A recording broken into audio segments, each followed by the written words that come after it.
या लाडक्या बहीण योजनेच्या बाबतीमध्ये जे काही दररोज महाराष्ट्रात आम्ही ऐकत असतो त्या संदर्भातला खुलासा व्हावा म्हणून ही लक्षवेधी मांडलेली आहे.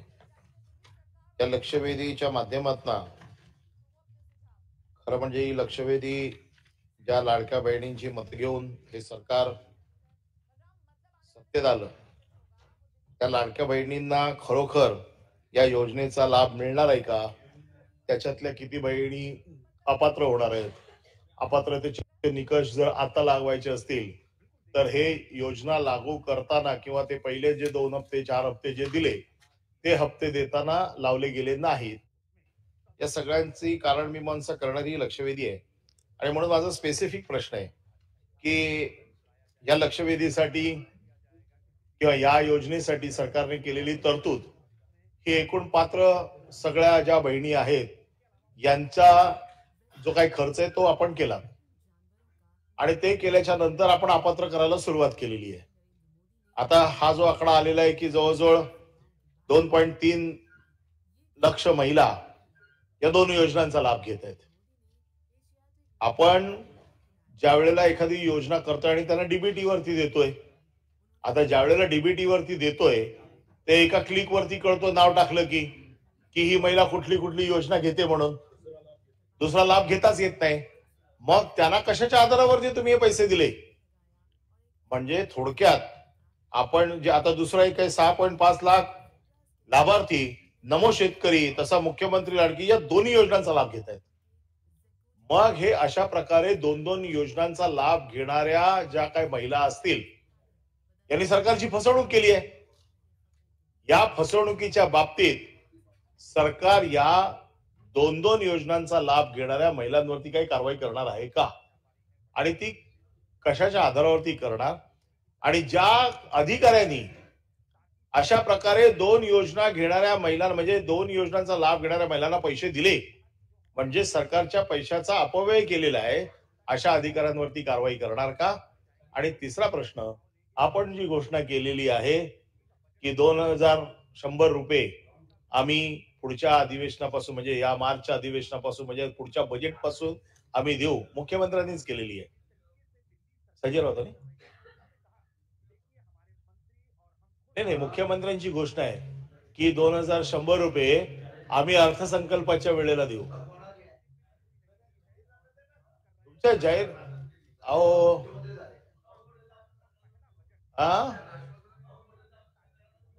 आम्ही 3000 सांगितले होते. मग किमान 2100 जे तुम्ही मान्य केले आहेत ते येणाऱ्या अर्थसंकल्पापासून आपण देणार आहात का? माझे साधे प्रश्न.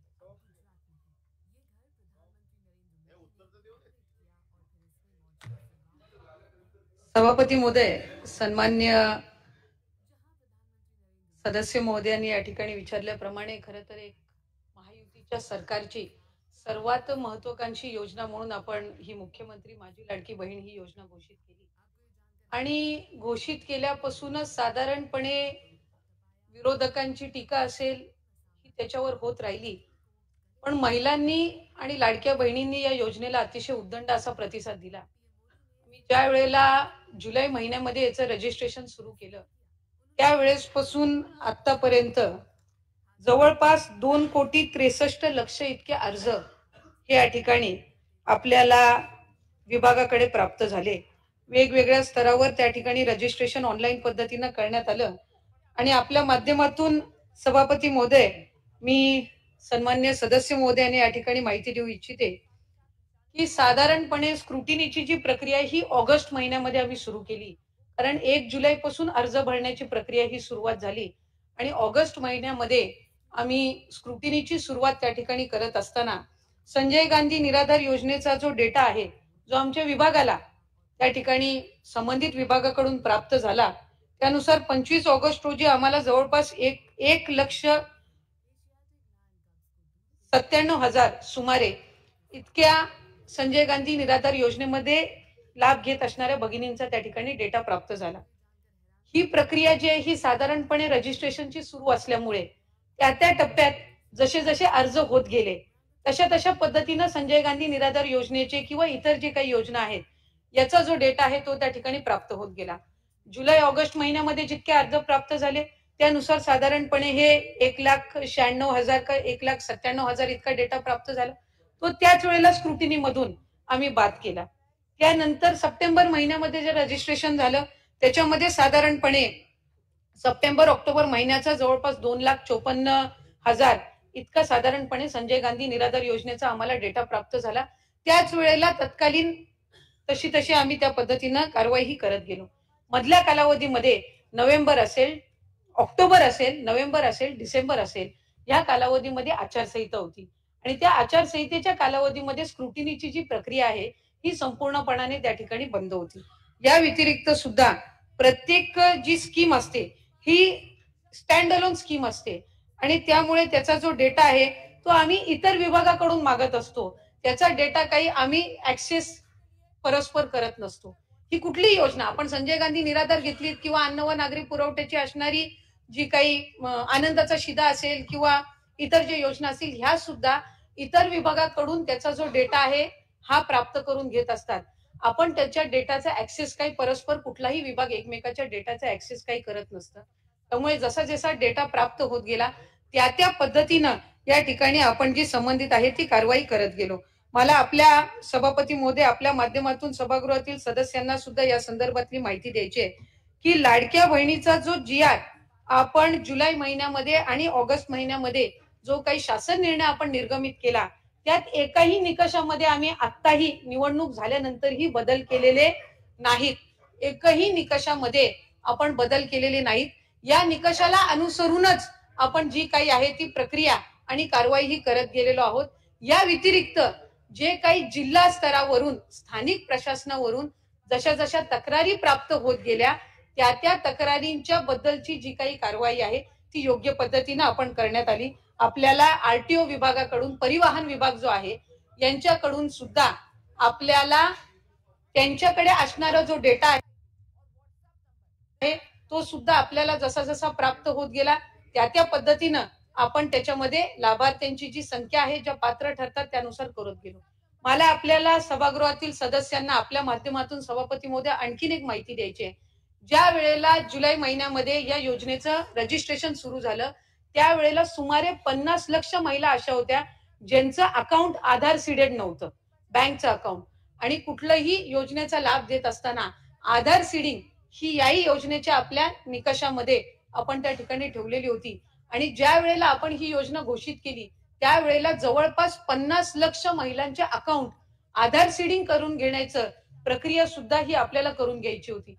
त्यामुळे जसे जसे अकाउंट आधार सीडेड होत जातात तशा पद्धतीनं या पात्र महिलांना त्यांच्या खात्यामध्ये हा लाभ जो आहे हा वितरित केला जातो आणि त्यानुसार ही संपूर्ण प्रक्रिया ही सुरू आहे.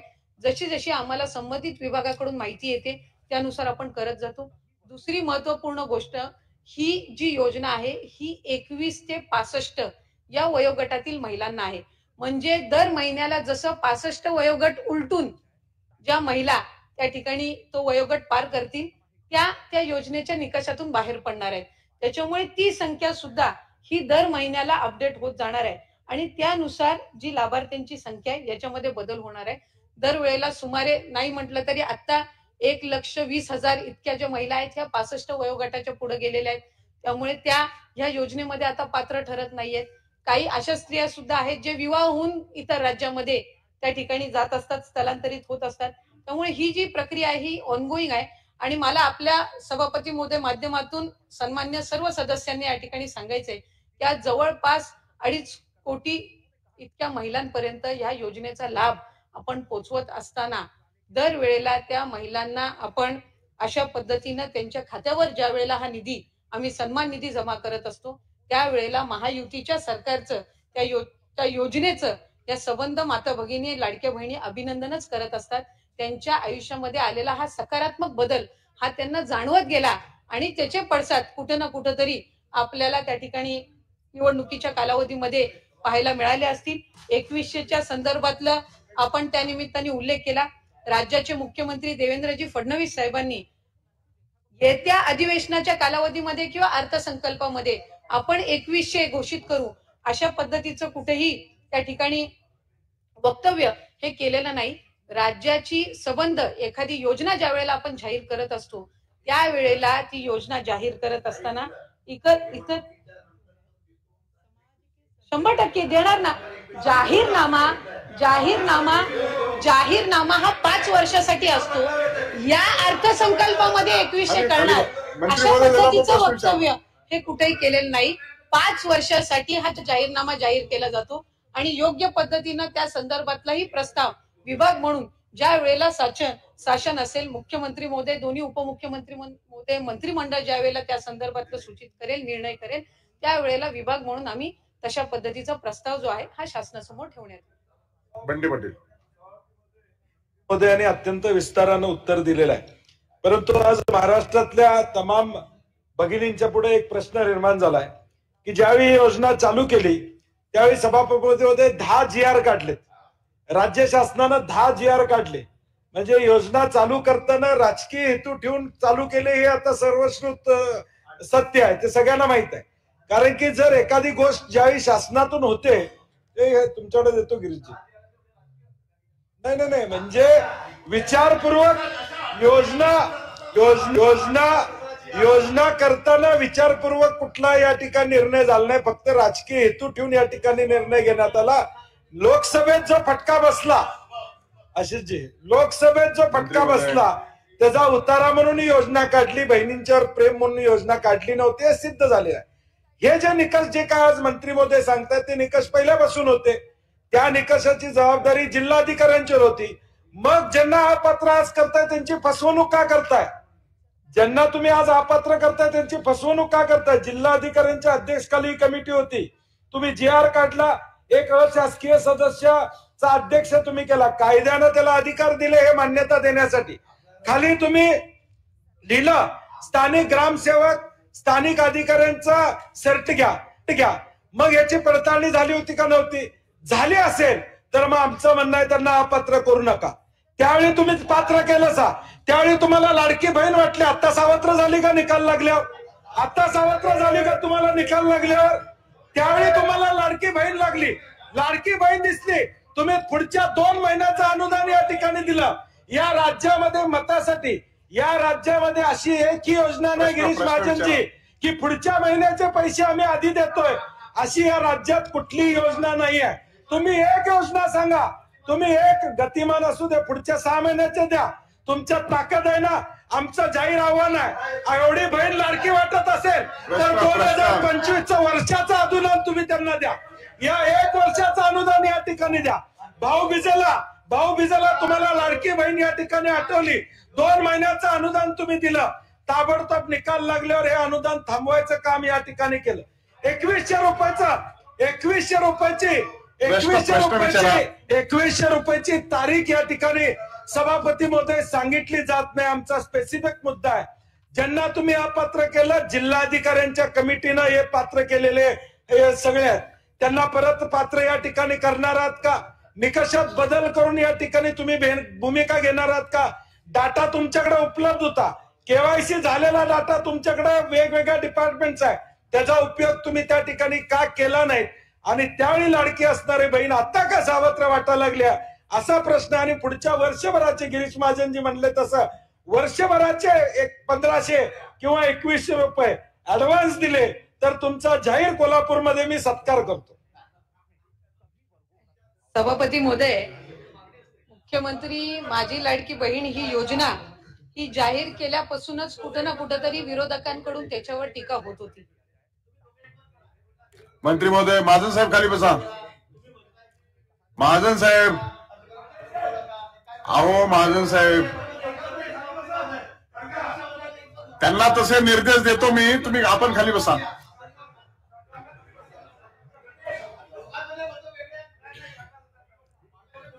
मंत्री महोदय, ही योजना जी आहे ती लाडक्या बहिणींची सर्वात आवडती आणि लाडकी योजना ठरली आणि म्हणून कुठं ना कुठं तरी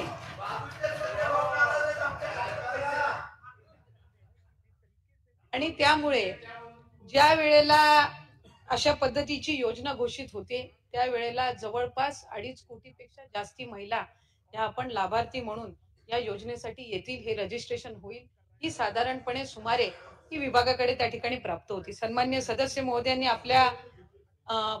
सदस्य महोदयांना मी आपल्या माध्यमातून सभापती महोदय सांगू इच्छिते, ऑगस्ट महिन्यामध्ये पहिला लाभ ज्या वेळेला आम्ही वितरित केला त्यावेळेला 1,59,00,000 महिलांना आम्ही तो लाभ वितरित केला. सप्टेंबर महिन्यामध्ये जसं जसं रजिस्ट्रेशन वाढत गेलं तसं जवळपास 2,20,00,000 पेक्षा अधिक महिलांना वितरित केला.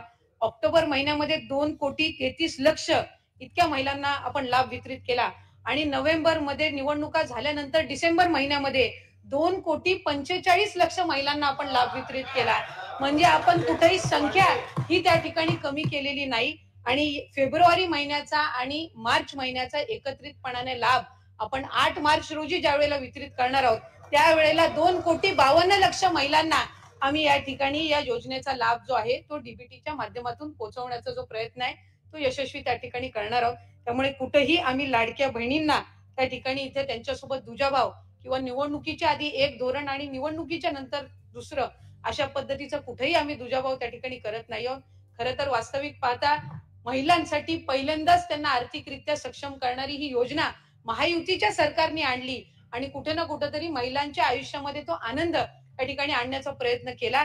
या योजनेची भीती ही विरोधकांनी त्या ठिकाणी घेतली म्हणून जाहीरनाम्यामध्ये 3,000 आम्ही त्यांना देऊ अशा पद्धतीचं आपण त्या ठिकाणी घोषित सुद्धा केलेलं होतं. जाहीरनामा आम्ही त्या ठिकाणी 1,500चा लाभ हा ठिकाणी उपलब्ध करून देत असताना राज्यावर किती आर्थिक संकट आले अशी टीका करणारे विरोधक त्यावेळेला 3,000 हे कुठून आणणार होते याचं स्पष्टीकरण मात्र त्यांच्याकडे नव्हतं. त्यामुळे 1,500ची ही जी योजना आणलेली आहे ती यशस्वीरित्या आम्ही लाडक्या बहिणींपर्यंत पोहोचवण्याचा प्रयत्न करत आहोत. या उलट महायुतीच्या सरकारने महिलांना आर्थिक साक्षर करण्याच्या दृष्टिकोनातून फायनान्शियल लिटरसी त्यांच्यामध्ये आणण्याच्या दृष्टिकोनातून ही अधिकाधिक प्रभावीपणे राबवण्याचा पुढच्याही कालावधीमध्ये जो योग्य तो निर्णय आहे तो राज्याचे मुख्यमंत्री देवेंद्रजी फडणवीस साहेब यांच्या नेतृत्वाखाली दोन्ही उपमुख्यमंत्र्यांच्या नेतृत्वाखाली मंत्रिमंडळाने आम्ही त्या ठिकाणी घेतलेला आहे. माननीय सभापती महोदय,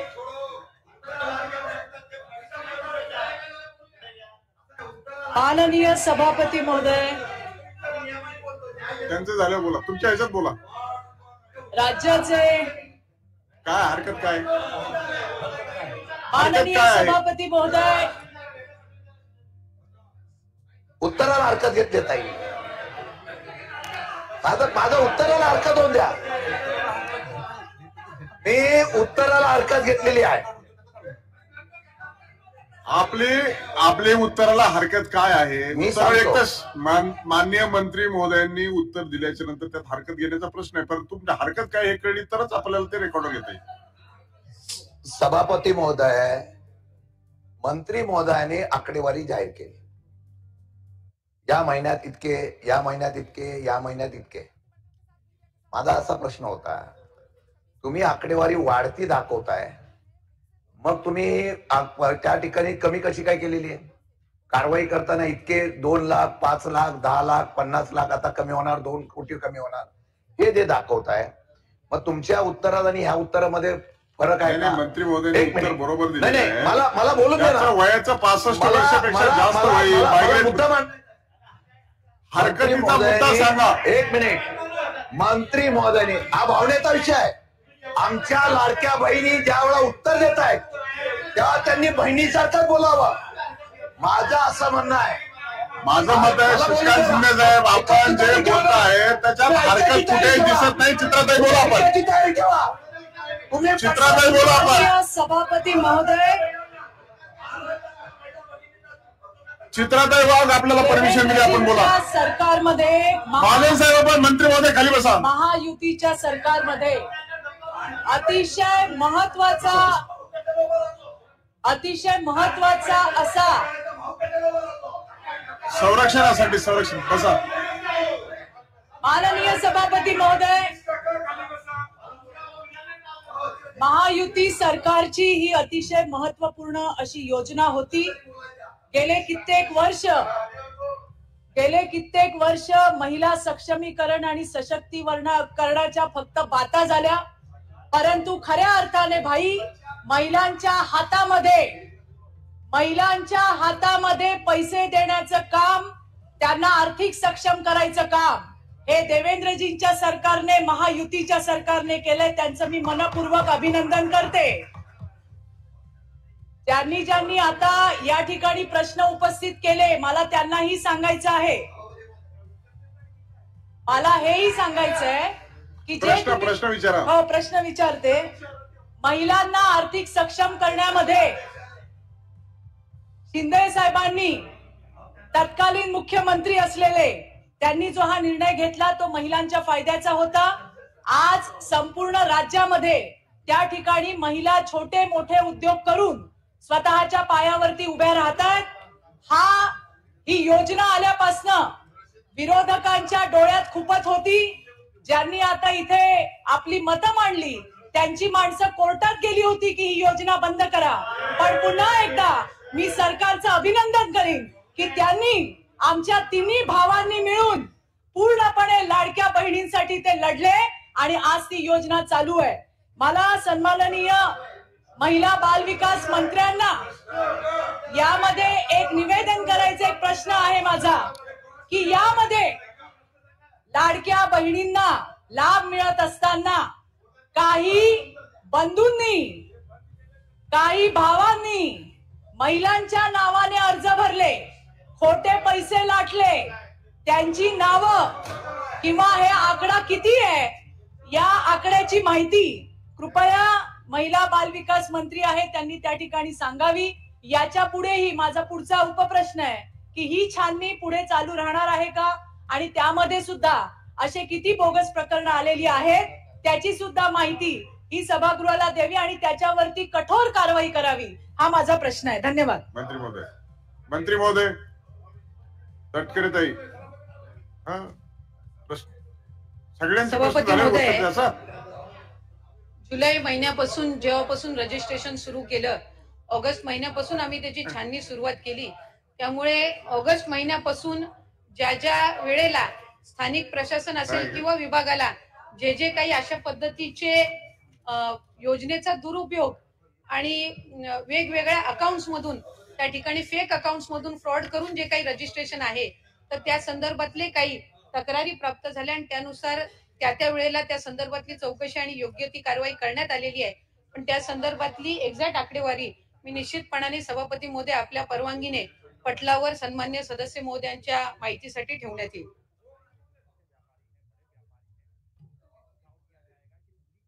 आपलं मी आभार व्यक्त करतो. खरं म्हणतं तर आदितीताई, आपण उत्तर देताना ज्या पद्धतीने उत्तर दिलंय, तुमच्या मनात असेल का मला माहित नाही, पण मनावर दडपण ठेवून शिंदे साहेब प्रश्न विचारा. 22 मिनिटं झालं लक्षवेधी सुरू आहे. या सरकारच्या धोरणावर मध्यंतर पण होणार आहे. निवडणुकीच्या अगोदर या असलेल्या राज्याचे तत्कालीन मुख्यमंत्री, उपमुख्यमंत्री सगळ्यांनी लाडक्या बहिणीची अगदी राखी बांधून घेतली.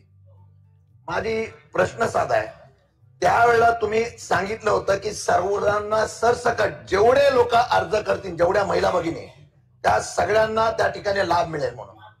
आणि मी माझ्याकडे कॉपी आहे, मी वर्तमानपत्राच्या कॉपी आहेत, वाटतं तुम्हाला मी बोलायला दिल ना. प्रश्न विचारा शिंदे साहेब. सभापती महोदय, सरसकट सगळ्यांना आम्ही लाभ देऊ असं जाहीर केलं. त्यावेळेला सगळ्यांना, सगळे हे म्हणतात त्याप्रमाणे जी आर काढला, 100% जी आर काढला. 10 जुलै 10 जानेवारी पासून जी आर काढले, त्यामध्ये निकष नियम सगळे ठरवले. काही आमदारांना त्या ठिकाणी अध्यक्ष पण केलं समितीचं. मग तो निकष ठरवून जी नावं आली त्या नावामध्ये जे लाभार्थी झाले त्या सगळ्यांना निवडणुकीच्या अगोदर सरसकट दिलं. त्याला सांगितलं कोणाची नावं रद्द करू नका, आपल्याला निवडणूक जिंकायचं. माझा गंभीर आरोप आहे. आणि निवडणूक झाल्यानंतर तुम्ही निकषाची फाईल काढली. माझा उलटा प्रश्न असा आहे, तुम्ही आता निकष काढता, जो अगोदर तुम्ही योजना जाहीर केल्या तुम्ही जी आर काढला होता. मग त्यावेळेचा ज्याचा मध्ये बंटी पाटलांनी सांगितलं, ज्या वेळेला असलेल्या अधिकाऱ्यांनी तो जी आर, तो निकष बघितला नव्हता का? मग ती यादी तुम्ही अप्रूव्ह केली, तुम्ही पैसे वाटले, सरकारच्या तिजोरीतले पैसे लाभार्थी नसलेल्या बहिणींचे तुम्ही जर वाटले असाल तर सरकार आणि तिथले अधिकारी दोषी आहेत. त्या बहिणीचा काय दोष आहे? त्यांना मी जाहीर केल्यामुळे त्यांनी फॉर्म भरले आणि नंतर तुम्ही त्या बहिणींना धमकी देता तर तुमच्यावर आम्ही त्या ठिकाणी कारवाई करू. घाबरून काही महिला भगिनी गेल्या आणि चांगलं आमचं याच्यातून लाभार्थी म्हणून नाव कळा. माझा आरोप असा आहे, सरकारच्या तिजोरीवर सरकारच्या लोकांनी टाकलेला दरोडा आहे. माझं स्पष्ट म्हणणं आहे की ज्या अधिकाऱ्यांनी चूक केली असेल, तो लाडक्या बहिणीची नाही, त्या अधिकाऱ्यावर तुम्ही कारवाई करणार आहात का? ज्यांनी आधी त्या असलेल्या जीआरला डावलून सुद्धा पात्र केले असेल त्यांच्यावर तुम्ही कारवाई करणार आहात का? आणि हे करण्यासाठी सरकारच्या कोणी मंत्र्यांनी किंवा मुख्यमंत्र्यांनी किंवा सरकारमधल्या कोणी सांगितलं असेल त्याची तुम्ही चौकशी करणार आहात का? आणि जे लाभार्थी आहेत त्या लाभार्थ्यांची नावं आपण त्या ठिकाणी पहिलं उत्तर दिलं होतं, आम्ही पैसे वसूल करू. आता सांगता आम्ही पैसे घेणार नाही. मग तुम्ही त्या लोकांचे पैसे घेणार नसणार तर तुम्ही अपात्र ठरवलेलं पात्र ठरवताय का? अपात्र ठरवल्याचे मागचे पैसे घेणार नसतात तर हे सरकार म्हणून मंत्री पैसे भरणार आहात का? आणि तसं जर असेल तर 2100 रुपये तुम्ही जाहीर केले ते कधीपासून करणार आणि अधिकाऱ्यांकडून तुम्ही वसूल करणार का? सभापती महोदय, मला आपल्या माध्यमातून सन्माननीय सदस्य महोदयांना या ठिकाणी या संदर्भातली माहिती द्यायची. एक तर कधीही शासनाने किंवा कुठलेही मुख्यमंत्री असतील, दोन्ही उपमुख्यमंत्री असतील, मंत्रिमंडळातील विभागाची मंत्री म्हणून मी असेल किंवा मंत्रिमंडळातील इतर मंत्री असतील, कुणीही त्यांच्याकडून परत पैसे घेण्याच्या संदर्भातला आजपर्यंत एकदा सुद्धा किंवा फौजदारी गुन्हे किंवा त्यांच्याकडून परत आपण खात्यातनं पैसे या ठिकाणी निवडणुकीनंतर घेणार अशा पद्धतीची कुठलीही स्टेटमेंट आजपर्यंत आलेली त्या ठिकाणी नाहीये. एक दुसरी महत्वाची गोष्ट, आपण ज्या वेळेला हे निकष जाहीर केले त्याच वेळेला आपण सेल्फ डिक्लेरेशन जे आहे, मी पूर्ण उत्तर देते त्याच्यानंतर मला पूर्ण उत्तर देऊ दे, त्याच्यानंतर पण बसा मंत्री महोदय, उत्तर झाल्यानंतर आपल्याला संधी देतो मी, काय हरकत आहे ऐकून घेतो. आपण विचारलेल्या प्रश्नाचं पूर्ण उत्तर देत आहे, आपण जरा बसून घ्या. चुकीचं असेल तर काढून टाकील, आपण बसा, त्यांना ऐकून घ्या जरा. बसा मंत्री महोदय, माझं जर खाली बसा. शासनाकडे मंत्री विभागाच्या मंत्री आहेत, त्यांचं उत्तर ऐकून घ्या जरा. आपण विभागाकडे किंवा शासनाकडे फ्रॉड काही हे झालेल्या ज्या वेळेला तक्रारी आलेल्या आहेत त्यावेळेला त्यांच्यावर योग्य ती कारवाई केलेली जाईल. अशा ज्याचा उल्लेख चित्राताईंनी सन्मान्य सदस्यांनी या ठिकाणी केला की एक आधार कार्डच्या याच्यावर 10 अर्ज भरले गेले किंवा एक बँकच्या खात्याच्या याच्यावर 7-8 भरले गेले. अशा पद्धतीच्या ज्या वेळेला तक्रारी प्राप्त होतात त्यांच्यावर कडक कारवाई केली जाईल अशा पद्धतीची स्टेटमेंट विभागाकडून किंवा राज्याचे मुख्यमंत्री असतील किंवा उपमुख्यमंत्री किंवा मंत्री म्हणून आमच्याकडनं देण्यात आली. पण निकष जे आहेत ते सुरुवातीला जे होते तेच आता आहेत. सेल्फ डिक्लेरेशन आपण त्या फॉर्म मध्ये ठेवलेलं होतं, त्याच्यामुळे कुठलीही लाभार्थी महिला जी या ठिकाणी अर्ज भरते ती इतर कुठल्याही योजनेचा लाभ घेत नाहीये असं सेल्फ डिक्लेरेशन तिने करणं आहे. हे निकष सुरुवातीपासूनच ते पोर्टलवर किंवा ऍपवर जो फॉर्म उपलब्ध करून दिलेला होता त्याच्यामध्ये त्या ठिकाणी नमूद केलेले होते. या व्यतिरिक्त सन्मान्य सदस्य महोदयांना, सभापती महोदय, आपल्या माध्यमातून मी माहिती देते. ऑगस्ट महिन्यामध्ये जवळपास 2,68,00,000 अर्ज आम्हाला त्या ठिकाणी प्राप्त झाले. त्याच्यातले 2,52,00,000 अर्ज विभागाने त्या ठिकाणी अप्रूव्ह केलेले आहेत. याचा अर्थ असा की स्क्रुटिनी करूनच ते अर्ज त्या ठिकाणी पात्र केलेले आहेत. कुठेही स्क्रुटिनी केल्याशिवाय त्या ठिकाणी ते अर्ज हे त्या ठिकाणी स्वीकारले गेलेले नाहीयेत. एक सप्टेंबर महिन्यामध्ये 2,53,00,000 त्या ठिकाणी अर्ज प्राप्त झाले. त्याच्यापैकी अप्रूव्ड अर्ज हे 2,41,40,00,000 आहेत आणि ऑक्टोबर महिन्यामध्ये 2,63,00,000 अर्ज त्या ठिकाणी प्राप्त झाले. त्यापैकी 2,54,00,000 इतके अर्ज त्या ठिकाणी अप्रूव्ड हे विभागाने केलेले आहेत. मी मगाशी सुद्धा सुरुवातीला माहिती दिली की वेगवेगळे जे विभाग आहेत, संजय गांधी निराधार योजना असेल, नमो शेतकरी असेल, त्याचबरोबर परिवहन विभाग असेल, इतर काही विभाग जे आहेत वेगवेगळ्या योजनांचा लाभ घेणारे, या विभागाचा जो डेटा आहे तो परस्पर कुठलाही विभाग ऍक्सेस करत नसतं. त्याच्यामुळे त्याला यायला हा कालावधी निश्चितपणाने लागत असतो. ऑक्टोबर, नोव्हेंबर, डिसेंबर महिन्यामध्ये आचारसंहितेचा कालावधी होता, त्यावेळेला ही स्क्रुटिनीची प्रक्रिया ही संपूर्णपणाने बंद होती. त्याच्यामुळे आता जशा जानेवारी महिन्यापासून आम्ही ही प्रक्रिया किंवा त्या संबंधित विभागाकडून हा डेटा प्राप्त व्हायला सुरुवात झालेली आहे. त्या पद्धतीनं त्या संदर्भातली कारवाई ही केली जात आहे. आणि या व्यतिरिक्त 65 वयोगटाच्या पुढे जे त्या ठिकाणी वयोमर्यादाचे जाणार आहेत ते ऑटोमॅटिकली दर महिन्याला ती संख्या जी आहे ही कमी होत राहणार आहे आणि ती बाय डिफॉल्ट होत राहणार आहे. त्यामुळे त्याच्यात कुठेही आधी काही केलेलं आहे निवडणुकीच्या नंतर काही केलेलं आहे अशा पद्धतीचं नाहीये.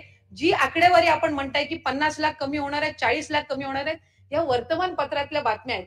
विभागाने अशा पद्धतीची कुठलीही आकडेवारी आजपर्यंत जाहीर केलेली नाही.